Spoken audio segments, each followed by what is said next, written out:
Hey everyone, welcome to the channel. I want to ask for your guys' input, personal experiences, some suggestions here. I'm in the middle of a process that I'm sure you're familiar with, and that is, picking out a future watch purchase. Now, about a month ago, I decided I wanted to get healthier. I wanted to cut some weight. I wanted to make some lifestyle changes when it comes to my diet. So I did, and over the past month, I've lost about 25 pounds. I'm halfway to my goal. I want to lose an even 50 pounds. So that's going really well, and I'm thinking, guys, about kind of celebrating the accomplishment, which for me is it's pretty significant. 50 pounds is going to be kind of a big deal. So I want to buy a watch, right? That every time I look at it, I can think about, hey, you've come a long way, and you've got a ways to go. Stick with it. So this is definitely going to be a watch that I'm going to keep. I'm not going to sell, right? And I know some of you guys think I never keep watches. I do keep watches. It just doesn't happen very often. It's very rare. It's usually Rolex or G-Shock, right? Those are my keepers. But I want to branch out, and I'm looking at some Grand Seikos that I'm going to be purchasing one of them here in the next hopefully 2 months. I'll get to that 50-pound goal, and I'm pretty excited about it. So I've got the references written on a sticky note here. I'm going to kind of go through them, and I'd love for your input. I'd love for your personal experiences if you have any. These watches are from Grand Seiko, and every time I think about Grand Seiko, I love Grand Seiko, right? Seiko's my favorite brand, and Grand Seiko is just on another level. But the ones that I've owned, I've never kept. The ones I've borrowed, I've never been tempted enough to purchase.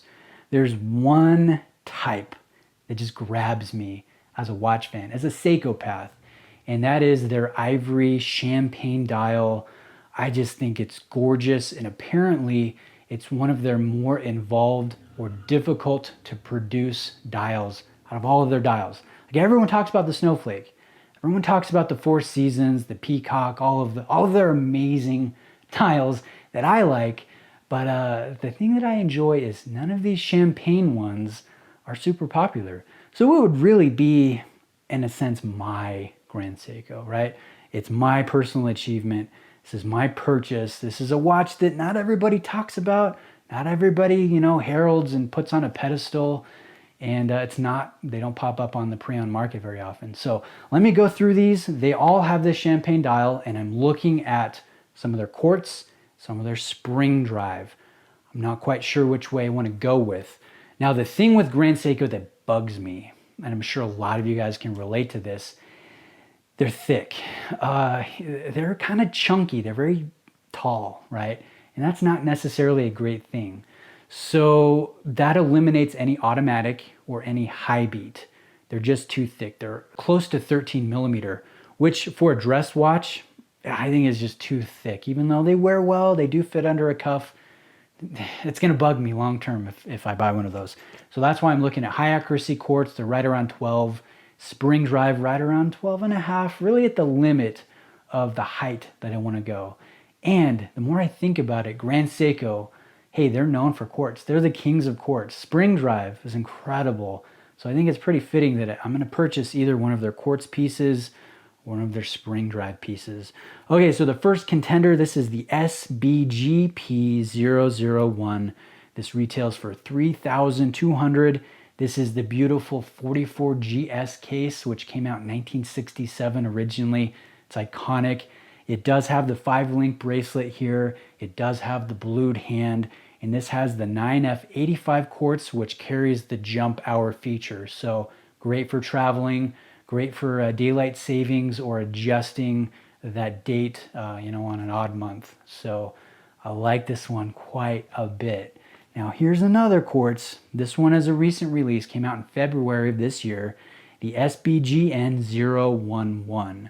This one retails at $3,000. This does have a blue GMT hand.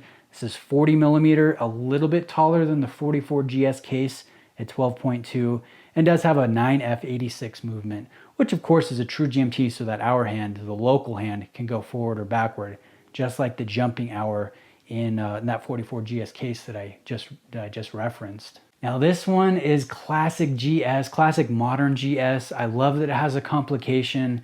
I think it's very clean. I like how there's text below the hand stack and above the hand stack. So I think it's very balanced. This one doesn't have the 5-link bracelet, has the 3-link bracelet all brushed.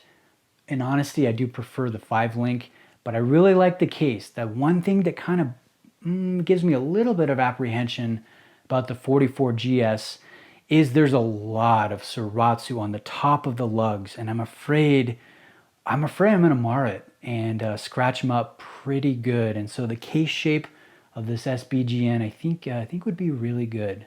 Now let's get to the spring drives. There's a couple here. You'll see they're very similar. The first one is the SBGA 201. This again has a more traditional modern shape to the case. 41 millimeter, so a little bit wider, and 12.5 in height. I do like the fact that this has an open case back, and you can see the beautiful finish work of the 9R65 movement in here. This would have the blued hand for the second sand thermally blued, and this one does have the 5-link bracelet. So I really like this. Retail price is $4,900. Then the last one I'm considering is the SBGA 373. This is the most expensive at $5,200 retail. This one has the 44GS case, but with the spring drive, the 9R65 movement, 40 millimeters, so it's a little bit thinner, can have a shorter lug to lug than the 201. And this one again is 12.5 in height and does have the blued hand. And I think that looks beautiful. So what I'm really asking for your input, I've got time, right? I've still got a month or two before I'm really ready to commemorate that event in my life, the weight loss. But these are the 4 that are the front runner right now. I know I want the champagne, but I'm not quite sure if I want to go quartz, spring drive, normal modern case, 44GS case. You know, that's where I'm reaching out for a little bit of input from you guys, my fellow Seiko paths. Do you have any of these? Do you have personal experience with any of these watches? I just want to make the right purchase the first time. So over the next month or two, I'm going to continue to do research. Unfortunately, there's not a lot of reviews out there. Like I said, it's not a super popular colorway, but that's a draw to me. So I'm not really going to be able to try them on. I do not have an AD close to me, and I'm not, with current events, I'm not planning on traveling out of state anytime soon. So I'm going to make the purchase sight unseen, which a lot of us do with Grand Seiko. And I know I'm going to get a beautiful, well-made watch. I've just got to get the right one. And I'm excited. So what do you guys think? Should I go with the SBGN, get the GMT? Should I go with the 44GS case in the quartz movement? Should I go with the spring drive 44GS or the spring drive SBGA 201? I'm really mulling around these 4. So I'd love for your input. Thanks for watching, guys. Let me know if you have any questions, anything you'd like me to cover in a future video. And I'll definitely be keeping you posted here with what I'm going to be doing here. So, all right, thanks. See you in the next one.